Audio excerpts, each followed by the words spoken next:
ಶ್ರೀ ಗಣಪತಿ ಶಾರದಾ ಗುರುಭ್ಯೋ ನಮಃ. ಯತ್ರ ಯೋಗೇಶ್ವರ ಕೃಷ್ಣೋ ಯತ್ರ ಪಾರ್ಥೋ ಧನುರ್ಧರಃ ತತ್ರ ಶ್ರೀ ವಿಜಯ ಭೂತಿರ್ಧ್ರುವ ನೀತಿರ್ಮತಿರ್ಮಮ. ಶ್ರೋತೃಗಳಿಗೆ ಶ್ರೀ ಅಳಸಿಂಗರಾಚಾರ್ಯ ವಿರಚಿತ ಶ್ರೀ ವ್ಯಾಸ ಮಹರ್ಷಿ ಪ್ರಣೀತ ಶ್ರೀಮನ್ ಮಹಾಭಾರತದ ಶಾಂತಿ ಪರ್ವದಲ್ಲಿ ನಾರದನಿಂದ ಪ್ರೇರಿತನಾದ ವಾಯುವು ತನ್ನನ್ನು ಮುರಿಯುವುದಕ್ಕಾಗಿ ಬರುವ ಸುದ್ದಿಯನ್ನು ತಿಳಿದು ಬೂರುಗದ ಮರವು ಆ ವಾಯುವು ಬರುವುದಕ್ಕೆ ಮುಂದಾಗಿ ತನ್ನ ಕೊಂಬೆಗಳನ್ನೆಲ್ಲ ತಾನೇ ಕೆಡಹಿಕೊಂಡುದು. ವಾಯುವು ಬಂದು ನೋಡಿ ಆ ಸ್ಥಿತಿಗೂ ತನ್ನ ಬಲವೇ ಕಾರಣವೆಂದು ಹೆಮ್ಮೆಗೊಂಡುದು ಎಂಬ 155ನೆಯ ಅಧ್ಯಾಯಕ್ಕೆ ಸ್ವಾಗತ. ಭೀಷ್ಮಾಚಾರ್ಯರು ಹೇಳುತ್ತಿರುವರು, ಓ ಧರ್ಮರಾಜ, ನಾರದನು ಹೀಗೆಂದು ಹೇಳಿ ಒಡನೆಯೇ ಅಲ್ಲಿಂದ ಹೊರಟು ಬಂದು ನಡೆದ ಸಂಗತಿಗಳನ್ನೆಲ್ಲ ವಾಯುವಿನ ಮುಂದೆ ಹೀಗೆಂದು ತಿಳಿಸುವನು. ಓ ವಾಯುದೇವ, ಹಿಮಾಲಯದ ತಪ್ಪಲಿನಲ್ಲಿ ದೊಡ್ಡದೊಂದು ಬೂರುಗದ ಮರವುಂಟು. ಅದು ಇತರ ವೃಕ್ಷಗಳ ಗುಂಪಿನಲ್ಲಿ ತಾನೇ ತಾನಾಗಿ ಪ್ರಾಮುಖ್ಯವನ್ನು ಹೊಂದಿ ಮೆರೆಯುತ್ತಿರುವುದು. ಆ ಮರದ ಬುಡವು ಬಹಳ ಘನವಾಗಿದೆ. ಅದರ ಕೊಂಬೆಗಳು ವಿಶಾಲವಾಗಿ ಹರಡಿ ಬಹಳ ದೂರಕ್ಕೆ ಆವರಿಸಿಕೊಂಡಿವೆ. ಆ ಮರಕ್ಕೆ ನಿನ್ನಲ್ಲಿ ಸ್ವಲ್ಪವಾದರೂ ಗೌರವವಿಲ್ಲ. ನಿನ್ನನ್ನು ಬಹಳ ದುರ್ಬಲನನ್ನಾಗಿ ಹೇಳಿ ಅವಮಾನಿಸುತ್ತಿದೆ. ನಿನ್ನನ್ನು ಕುರಿತು ನನ್ನೊಡನೆ ಅದು ಆಡಬಾರದ ನಿಂದಾ ವಾಕ್ಯಗಳನ್ನೆಲ್ಲ ನುಡಿಯಿತು. ಓ ವಾಯುದೇವ, ಆ ಮಾತುಗಳನ್ನೆಲ್ಲ ನಿನ್ನ ಮುಂದೆ ಹೇಳುವುದೇ ನನಗೆ ಯುಕ್ತವಲ್ಲ. ನಿನ್ನ ಮಹಿಮೆಯನ್ನು ನಾನು ಚೆನ್ನಾಗಿ ಬಲ್ಲೆನು. ಬಲದಲ್ಲಿ ಎಲ್ಲಾ ಪ್ರಾಣಿಗಳಿಗಿಂತಲೂ ನೀನು ಮೇಲಾದವನು. ಆಕಾರದಲ್ಲಿಯೂ ನೀನು ದೊಡ್ಡವನು. ಇತರ ವಿಷಯಗಳಲ್ಲಿಯೂ ನೀನೇ ಶ್ರೇಷ್ಠನೆನಿಸಿರುವೆ. ನೀನು ಸರ್ವಲೋಕೇಶ್ವರನಾದ ಪ್ರಭುವು ಎಂಬುದನ್ನು ನಾನು ಬಲ್ಲೆನು. ಇಂತಹ ನಿನ್ನನ್ನು ಈ ಅಲ್ಪವಾದ ಬೂರುಗದ ಮರವು ನಿರ್ಲಕ್ಷ್ಯವಾಗಿ ಕಾಣುತ್ತಿರುವುದಲ್ಲ. ಏನನ್ಯಾಯವಿದು ಎಂದನು. ಆಗ ವಾಯುವು ನಾರದನ ಮಾತನ್ನು ಕೇಳಿ ಆಕ್ರೋಶದಿಂದ ಆಗಲೇ ಬೂರುಗದ ಮರವಿದ್ದಲ್ಲಿಗೆ ಹೊರಟು ಬಂದನು. ಅಲ್ಲಿ ಆ ವೃಕ್ಷವನ್ನು ನೋಡಿ, ಎಲೈ ಶಾಲ್ಮಲಿ, ನೀನು ನನ್ನನ್ನು ನಿಂದಿಸಿದುದಾಗಿ ನಾರದನಿಂದ ನನಗೆ ತಿಳಿದು ಬಂದಿತು. ನಾನು ವಾಯುವೆಂದು ನಿನಗೆ ತಿಳಿಯದೆ ನನ್ನ ಪ್ರಭಾವವನ್ನು ನನ್ನ ಬಲವನ್ನು ನಿನಗೆ ಈಗಲೇ ತೋರಿಸುವೆನು ನೋಡು. ನಿನ್ನ ಒಳಗುಟ್ಟೆಲ್ಲ ನನಗೇನು ತಿಳಿಯದುದಲ್ಲ.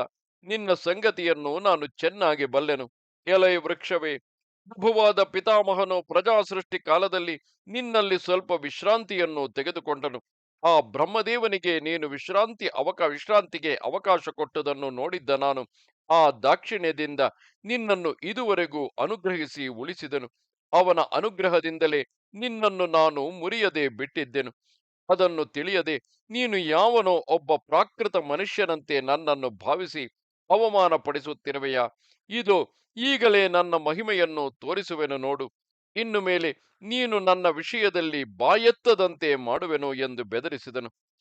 ಓ ಧರ್ಮರಾಜ, ಈ ಹೆಮ್ಮೆಯ ಮಾತುಗಳನ್ನು ಕೇಳಿ ಆ ಬೂರುಗದ ಮರವು ಹಾಸ್ಯಪೂರ್ವಕವಾದ ನಗುಮುಖದಿಂದ, ಎಲೈ ವಾಯು, ಆಗಲಿ, ನೀನು ನಿನ್ನ ಪರಾಕ್ರಮವನ್ನು ತೋರಿಸು. ನಿರರ್ಥಕವಾಗಿ ನನ್ನ ಮೇಲೆ ಕೋಪಿಸಬೇಡ. ನೀನು ಕೋಪಗೊಂಡು ನನ್ನನ್ನಾದರೂ ಏನು ಮಾಡಬಲ್ಲೆ?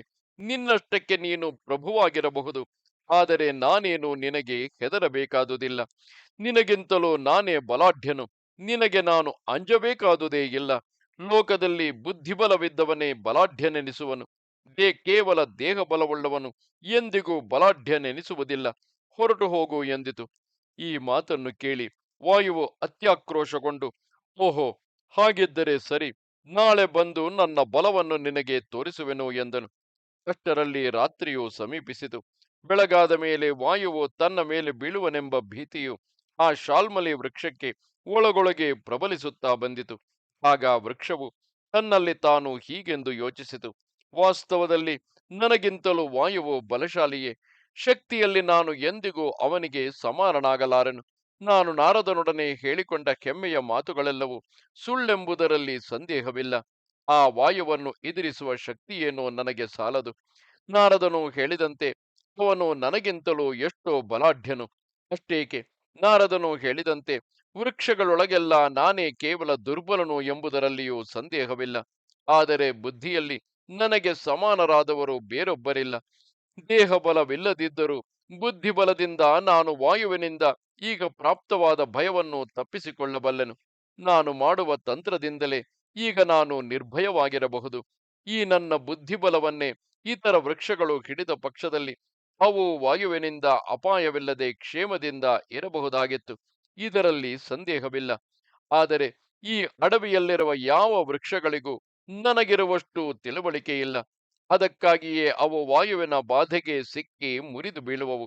ಅದರ ಕಾರಣವನ್ನು ನಾನು ತಿಳಿದಂತೆ ಅವು ತಿಳಿಯಲಾರವು ಎಂದು ಆ ಬೂರುಗದ ಮರವು ಮನಸ್ಸಿನಲ್ಲಿ ನಿಶ್ಚಯಿಸಿಕೊಂಡು ಒಡನೆಯೇ ತನ್ನ ಶಾಖೆಗಳನ್ನು, ಉಪಶಾಖೆಗಳನ್ನು, ಎಲೆಗಳನ್ನು, ಕಡ್ಡಿಗಳನ್ನು ಸಂಪೂರ್ಣವಾಗಿ ತಾನೇ ಉದುರಿಸಿಬಿಟ್ಟು ಕಾಯಿ, ಹಣ್ಣು, ಎಲೆ, ಹೂವು ಯಾವುದೊಂದು ಇಲ್ಲದ ಬರೀ ಮೋಟು ಮರವಾಗಿ ನಿಂತು ಬಿಟ್ಟಿತು.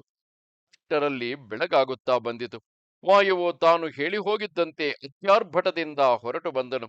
ಆಗ ಅವನ ಅಟ್ಟಹಾಸವನ್ನು ಕೇಳಬೇಕೆ? ಭಯಂಕರವಾಗಿ ಭೋರ್ಗರೆದು ಇದಿರಾಗಿದ್ದ ಮಹಾವೃಕ್ಷಗಳನ್ನೆಲ್ಲ ಮುರಿದು ಕೆಡಹುತ್ತಾ ಬೂರುಗದ ಮರವಿದ್ದಲ್ಲಿಗೆ ಬಂದನು.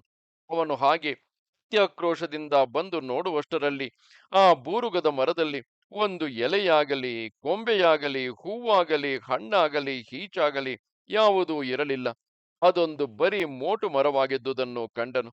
ರೋಗ ಹಿಡಿದ ಮರದಂತೆ ನಿಂತಿದ್ದ ಆ ಶಾಲ್ಮಲೆಯನ್ನು ನೋಡಿ ವಾಯುದೇವನು ಸಂತೋಷದಿಂದ ಹಾಸ್ಯಪೂರ್ವಕವಾಗಿ ನಗುತ್ತಾ, ಎಲೈ ಶಾಲ್ಮಲಿ, ನಾನು ಇಲ್ಲಿಗೆ ಬಂದ ಉದ್ದೇಶವು ನಿನ್ನನ್ನು ಈ ಸ್ಥಿತಿಗೆ ತಂದಿಡುವುದಕ್ಕಾಗಿಯೇ.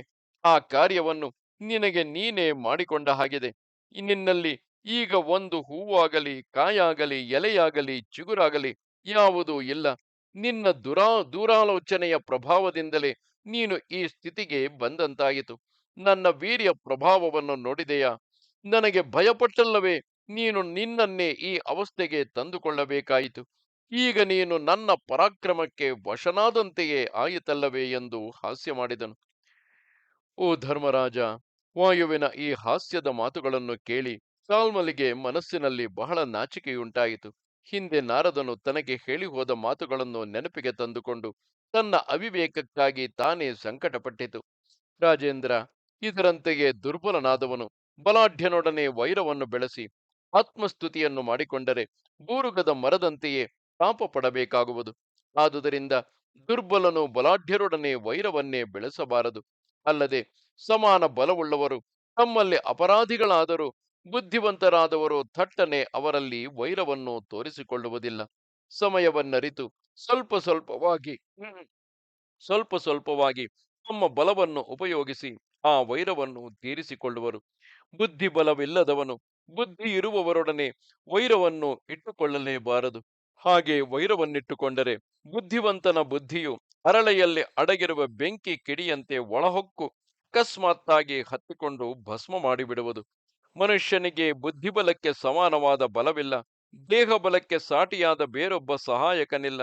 ಆದುದರಿಂದ ಓ ಧರ್ಮರಾಜ, ಬಲಾಢ್ಯನಾದವನು ನಮಗೆ ಕೇಡನ್ನು ಮಾಡಿದರೂ ಸಣ್ಣ ಬಾಲಕರು, ಕುರುಡರು, ಕುರುಡರು, ಹುಚ್ಚರು ಮಾಡಿದಂತೆ ಅದನ್ನು ಲಕ್ಷ್ಯದಲ್ಲಿಡದೆ ಸಹಿಸಿಕೊಳ್ಳಬೇಕು. ಈ ಗುಣವು ನಿನ್ನಲ್ಲಿ ಸಹಜವಾಗಿ ಕಾಣುತ್ತಿದೆ. ಹಿಂದೆ ನಡೆದ ಯುದ್ಧದಲ್ಲಿ ದುರ್ಯೋಧನನ 11 ಅಕ್ಷೌಹಿಣಿ ಸೈನ್ಯಗಳು ನಿಮ್ಮ ಕಡೆಯ 7 ಅಕ್ಷೌಹಿಣಿ ಸೈನ್ಯಗಳು ಒಂದಾಗಿ ಸೇರಿದ್ದರೂ ಬಲದಲ್ಲಿ ಅರ್ಜುನನಿಗೆ ಸಮಾನವೆನಿಸಲಿಲ್ಲ. ಇಂದ್ರಕುಮಾರನಾದ ಅರ್ಜುನನು ತನ್ನ ಬಲವನ್ನು ಹಿಡಿದು ಯುದ್ಧದಲ್ಲಿ ದುರ್ಯೋಧನನ ಸೈನ್ಯಗಳನ್ನೆಲ್ಲ ಮುರಿದು ನಾಶ ಮಾಡಿದನು. ಮಹಾರಾಜ, ನಿನಗೆ ಇದುವರೆಗೆ ರಾಜಧರ್ಮಗಳನ್ನು, ಆಪದ್ಧರ್ಮಗಳಲ್ಲಿ ಕೆಲವನ್ನು ವಿವರಿಸಿ ಹೇಳಿದೆನು. ನೀನು ಕೇಳಬೇಕಾದ ಬೇರೆ ವಿಷಯಗಳೇನಾದರೂ ಇದ್ದರೆ ಕೇಳು, ತಿಳಿಸುವೆನು ಎಂದನು. ಇದು 155ನೆಯ ಅಧ್ಯಾಯವು. ನಮಸ್ತೆ ಶಾರದೆ ದೇವಿ, ಕಾಶ್ಮೀರ ಪುರವಾಸಿನಿ, ತ್ವಾಮಹಂ ಪ್ರಾರ್ಥಯೇ ನಿತ್ಯಂ, ವಿದ್ಯಾದಾನಂಚ ದೇಹಿಮೆ. ನಮಸ್ಕಾರ.